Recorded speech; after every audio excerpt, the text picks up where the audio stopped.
Hey, folks, good morning and welcome to another episode of Steelers Morning Rush. I'm Alan Saunders. It is Monday, December 30th. The Pittsburgh Steelers will not have practice today, but head coach Mike Tomlin will speak down at the south side as the Steelers get ready for their Saturday game against the Cincinnati Bengals to finish the regular season. I believe the Steelers had planned to practice today, but when they got the news they were playing on Saturday, decided to flip things up. So Tomlin today, a Mike Monday, as opposed to a Tomlin Tuesday, and then practice Tuesday, Wednesday, and Thursday ahead of a Saturday night home game at Acrisure Stadium. Saw lots of fans grousing on the internet last night after the schedule was announced. I don't know why. I think the Steelers are getting a pretty good deal here. They get to know whether the Ravens have won or lost before the game, so they will know whether they are playing for just the 5th seed or if they're playing for the AFC North, and can sort of adjust their level of desperation accordingly. And then the Cincinnati Bengals will be playing without having any idea what's going to happen in the other two games that impact them, the Denver Broncos and Miami Dolphins. They need both of those teams to lose.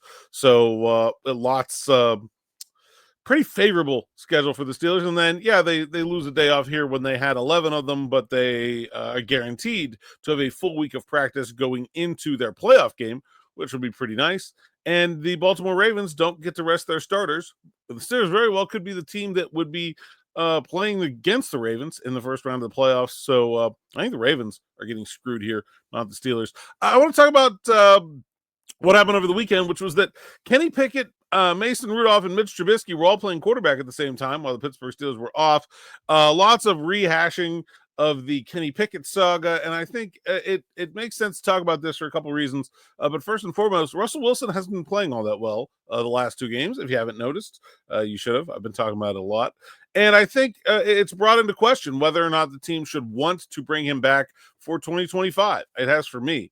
I think if he plays well in these next two games, which might lead to 3 games, then he'll probably be back. But if he doesn't, if he finishes the season on like a 4-game streak of to bad, then I would be pretty hesitant about bringing Russell Wilson back. But then what, right? Then you open that door, and I don't think that would include going out and using that first-round pick on a quarterback. First of all, I don't think it's a very good quarterback class, nor do I think there would be anyone worth starting at the back of it.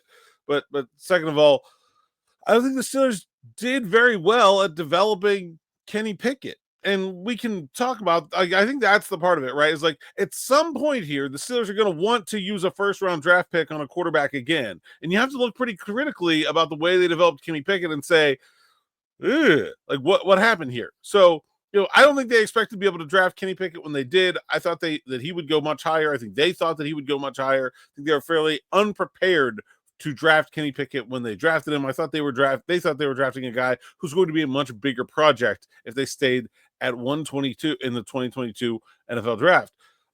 Instead, they got a guy who was basically, not pro ready in terms of his play, but physically mature, not a guy that you need to wait on for years and years and years to get ready to go, but for his first 2 seasons, and the first season, there was not much they could do about it, but bringing Matt Canada back for his second season was an unbelievably poor decision by the Pittsburgh Steelers.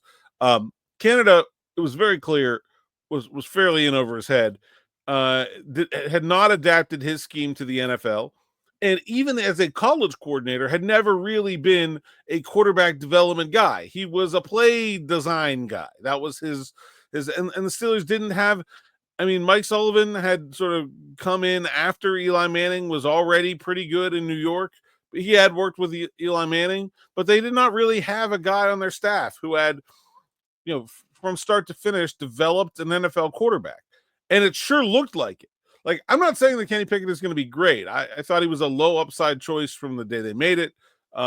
And I think he's certainly capable of being a good NFL backup or maybe an average NFL starter. And with the Steelers defense, maybe that would have been good enough. I don't know. But it certainly should not make you warm and fuzzy inside about the Steelers' ability to develop a quarterback. And it certainly will be worse if he goes on and has some success in Philadelphia. Now, that's not the same thing as saying the Steelers should have kept Kenny Pickett. He asked for a trade. He also just lost the team. He refused to dress as the number 3 in Seattle last year. The Steelers' defensive stars went out of their way to go recruit Russell Wilson this year. He did not want to compete with Russell Wilson for the starting job, but instead preferred to be traded to a place where he almost never have the starting job.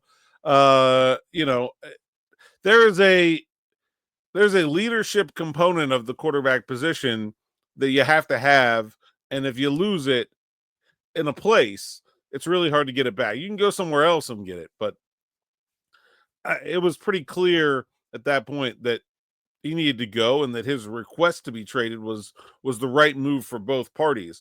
But I don't know. Would you feel good about the Steelers drafting a young quarterback and developing them? I don't know. Maybe, honestly, while Russell Wilson is here, is the Steelers' best shot and let him do it. He seems like, with all due respect to Ben Roethlisberger, when they drafted Mason Rudolph behind him, you could tell that Ben wasn't giving him any pointers along the way. Like he was against the idea of having someone that could ever possibly be competition.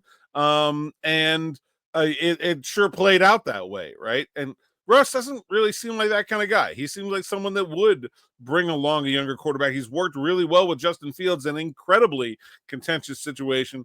So maybe this is their shot. Maybe Russ is their best chance to develop a young quarterback. And maybe that's the plan if they do bring him back, to try to get him to bring up the next generation while he's here. I don't know. Or maybe they're just going to turn to Justin Fields, although I don't get the sense that they were particularly enamored with the way he played. I've also been told that they would like to bring both Fields and Wilson back for 2024. So I guess anything is possible. I want to hear what you guys think, because I think this is one of those cases where, people on the internet are talking about Kenny Pickett, who used to be the Steelers quarterback, and bringing up old narratives and blah, blah. I'm yeah, but it matters, because they screwed that up. Regardless of the way of Kenny's failures, and he wasn't great on the field, and more importantly, things didn't go well off the field. But despite that, the Steelers really did not do well here. And at some point, they're going to need to do that well. And I think it is certainly a pertinent question as to whether they're capable of doing it. Arthur Smith also has never really done that. I mean, he had a refurbished Ryan Tannehill from Miami, got a young quarterback in Desmond Ridder in Atlanta, who I don't necessarily think was great, but didn't really do wonders with him there. Again, do not have just this sort of QB guru on the team that would make you think, oh, they can go find the next Michael Penix or Bo Nix in the draft and have things work out for them the way things are working out for those teams. I don't know if I see it. So that's all I got for today. We'll have more from Mike Tomlin at noon, and then Steelers Afternoon Drive, me and Smitty at 5 o'clock. Thanks for listening. Thanks for watching. Until next time, subscribe, hit that bell for notifications here on the YouTube channel so you don't miss an episode, and enjoy.